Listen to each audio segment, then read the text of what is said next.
Doctor बीना चतुर्वेदी की आवाज़ में उनके कहानी संग्रह संसार चक्र से अंतरात्मा की आवाज़ कहानी सुनिए। इस कहानी की नायिका का स्वभाव बहुत ही तेज था। छोटे बड़े किसी का कोई लिहाज नहीं था। वृद्ध बीमार ससुर के साथ भी उसका बर्ताव बहुत बुरा था। एक दिन जब बाजार में एक्सीडेंट हो जाने पर वह मूर्छित हो गई, तब उसकी अंतरात्मा की आवाज़ ने उसे धिक्कारा था। उसके बाद अपने किए पर शर्मिंदा होकर उसने ससुर से माफ़ी मांगी थी। सुनिए कहानी अंतरात्मा की आवाज़। बहू बेटा, ओ बहू रानी, उठना नहीं है क्या? कितनी देर से आवाज़ लगा रहा हूँ। आज चाय नहीं बनेगी क्या? मुझे दवा भी खानी है। दरवाजे पर दूध वाला घंटी बजा रहा है। लगता है कि रात को ठीक से नींद नहीं आई होगी तुझे। अब गहरी नींद में सो रही है। चलो कोई बात नहीं, मैं ही उठकर धीरे धीरे चलकर दूध ले आता हूँ। मुझे डर लगता है कि कहीं दूध से भरा बर्तन मेरे हाथ से गिर न जाए। कोई बात नहीं, दूध वाले से ही कहूँगा, वह ड्राइंग रूम की मेज़ पर ढक कर रख देगा। इस तरह से बड़बड़ाते हुए सेवाराम अपनी छड़ी उठाकर धीरे धीरे दरवाजे की ओर चल दिए। सेवाराम का बेटा भुवन भंजन कर रहा था। उसने अपनी पत्नी रमा को जोर से डांट लगाते हुए कहा, सुनाई नहीं पड़ता क्या? फुर्ती से उठ जाओ और दूध वाले से दूध लेने का कष्ट करो। भुवन ने जब कई बार कहा, तब रमा को जवाब देना पड़ा, उठते उठते ही तो उठूंगी। तुम्हें तो बस हुक्म चलाना आता है। यह ऑफिस नहीं है, मेरा घर है। बस हर समय रमा यह कर, रमा वह कर, क्या क्या करे रमा। लो, तुम्हारे हुक्म की गुलाम उठ गई। दूध भी लेती हूँ और चाय भी बनाती हूँ।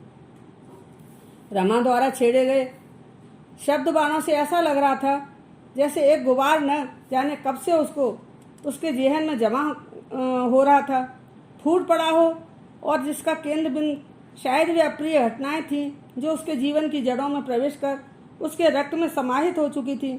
भुवन ने इस वार्तालाप पर कोई प्रतिक्रिया व्यक्त नहीं किया। इस प्रकार के सवाल जवाब का वह आदी हो चुका था। कोई नई बात नहीं थी। रमा उठकर ड्राइंग रूम में गई, मेज पर से दूध का बर्तन उठाया और रसोई में चाय बनाने चली गई। कुछ क्षणों बाद ही भुवन ने आवाज़ लगाई, रमा, क्या अभी तक चाय नहीं बनी? रमा को बहुत जोर से गुस्सा आ रहा था। कहने लगी, लाइटर नहीं जल रहा और माचिस भी घर में नहीं है। मैं चाय तो क्या, आज खाना भी नहीं बनाने वाली। बाजार से जाकर माचिस लाओ, वरना भूखे प्यासे रहो। भुवन ने भी गुस्से में जवाब दिया, आज मुझे ऑफिस जल्दी जाना है, मैं माचिस नहीं ला सकता। तुम ही फुर्ती से नीचे जाओ और रामू की दुकान से माचिस ले आओ। भुवन के इस तरह के जवाब ने रमा को और अधिक उत्तेजित कर दिया। वह बहुत ही रुक्ष स्वर में बोली, अपने पिताजी से कहो ना, क्या करते रहते हैं दिन भर। इस प्रकार के असहनीय शब्दों को सुनने की शक्ति भुवन में नहीं थी। उसने फटकार लगाते हुए रमा से कहा, क्या तुमको मालूम नहीं है कि उनकी कैसी हालत है? घुटनों के दर्द के कारण कितनी मुश्किल से चल फिर पाते हैं। रमा के ऊपर तो मानो आज भूत सवार था। चीखते हुए कहने लगी, हाँ हाँ, मुझे सब मालूम है। मैंने उन्हें अच्छा ही कब देखा है। जब से इस घर में आई हूँ बस उनकी बीमारी के वर्णन ही सुनती रहती हूँ। भुवन दुखी होकर कहने लगा, रमा, आप चुप भी हो जाओ। मानवता के नाते ही सही, क्या तुम्हारा कोई फर्ज नहीं है? क्या बुजुर्गों के साथ इस तरह का व्यवहार करना चाहिए? बड़े छोटे का तुम्हें कोई लिहाज नहीं रहा। जरा उनकी हालत तो देखो, जो मन में आया बस बक देती हो। रमा का चेहरा क्रोध से तमतमा रहा था। कहने लगी, ये लाल पीली आंखें किसी और को दिखाना। बहुत देखे हैं तुम्हारे नाटक, अब मैं कतई सहन नहीं करूँगी। यह कहते हुए वह अपने ससुर के कमरे की ओर चली गई। सेवाराम अपने घुटनों को पेट की ओर समेटे हुए करा रहे थे। आज अभी तक उन्हें चाय नहीं मिली थी, इस कारण घुटनों के दर्द की दवा भी नहीं ले सके थे। आहट पाकर पूछने लगे, कौन? रमा बहू तुम? बोलो बेटा, कोई काम था क्या? मेरे पास कैसे आना हुआ? नाटकी भाव के साथ बड़ी आसानी से धीरे से रमा ने कहा, पापा जी, बाहर जाकर दुकान से एक माचिस ले आइए। मेरा सिर बहुत जोर से दर्द कर रहा है, वरना मैं ही चली जाती। रमा की बात सुनकर सेवाराम जी कहने लगे, बेटा आज हमारे घुटनों में बहुत तेज दर्द हो रहा है, दवा भी नहीं ली है, मगर कोई बात नहीं, धीरे धीरे चला जाऊंगा, काम तो करना ही पड़ता है। बहू तुम चिंता न करो, परेशान होने की जरूरत नहीं है। इतना कहकर पर्स से पैसे निकालकर वह माचिस लेने चले गए। सेवाराम अपनी छड़ी टिकाते हुए दुकान तक जल्दी पहुंचने की कोशिश कर रहे थे। साथ ही मन विचार कर रहे थे कि इस शरीर का क्या मोह, यह आज है कल नहीं रहेगा।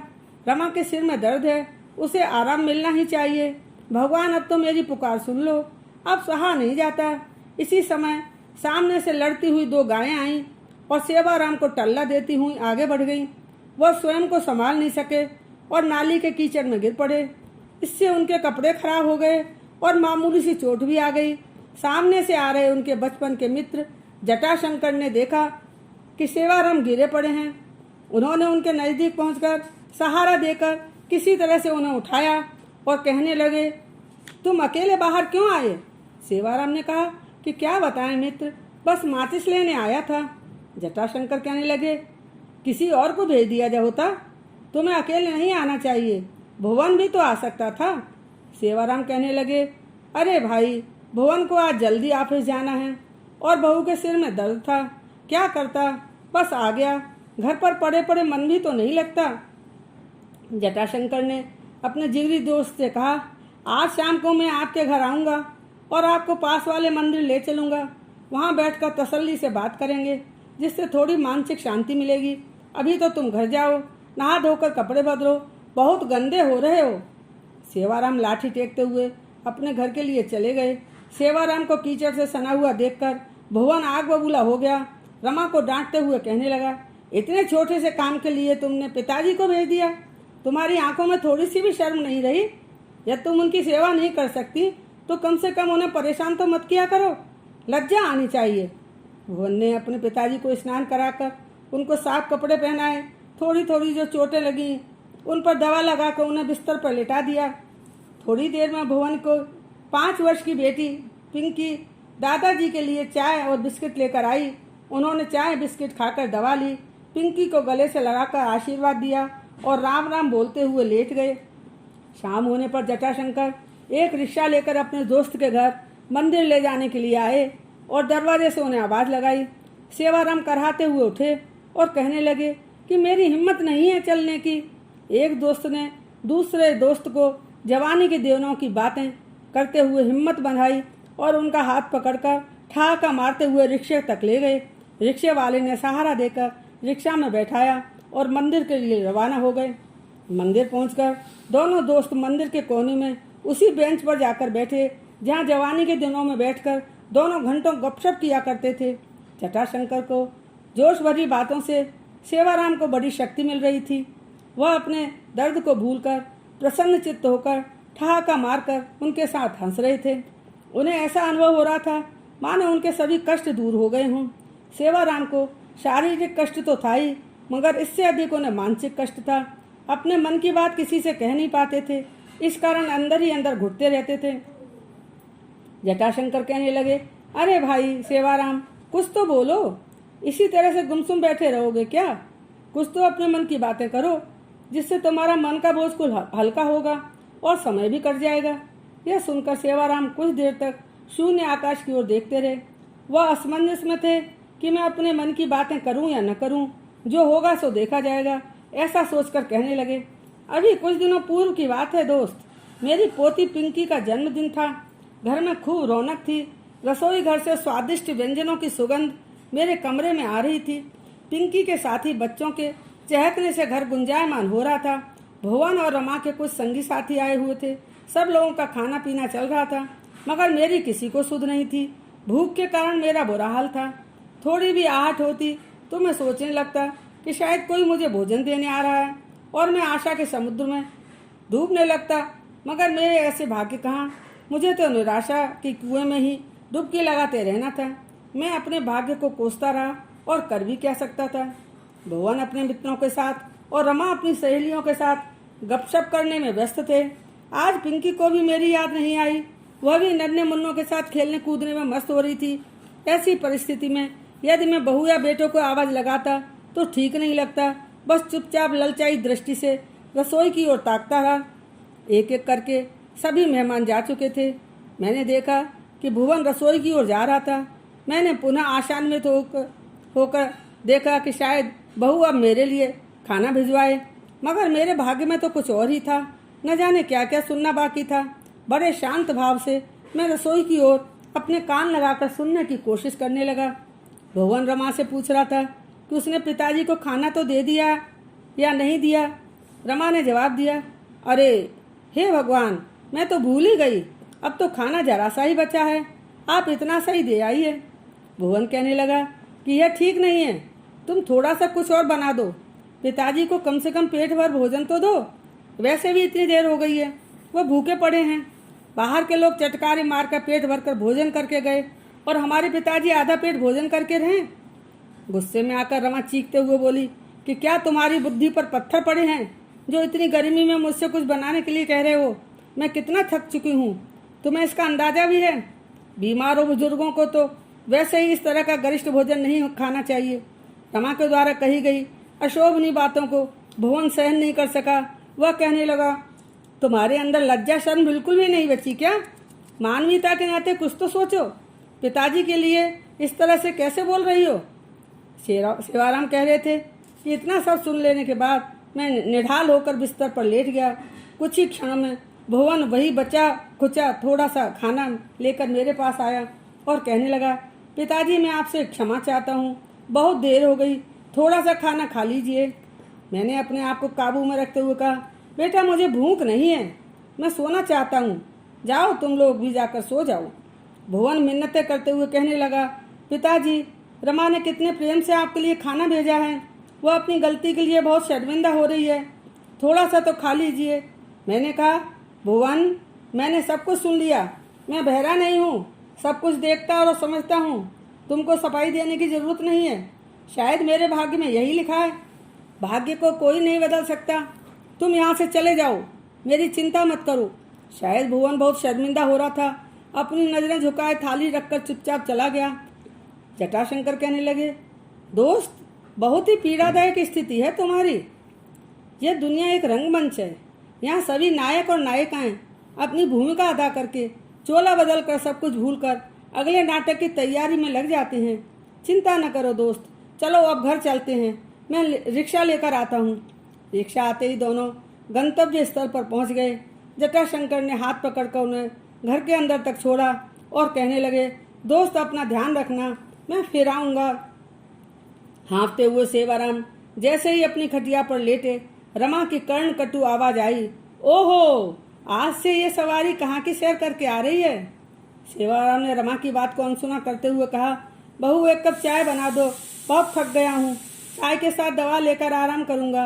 हुंकार भरते हुए रमा कहने लगी, ओहो चाय की तलब लग रही है, क्या परहेज करते हैं आप?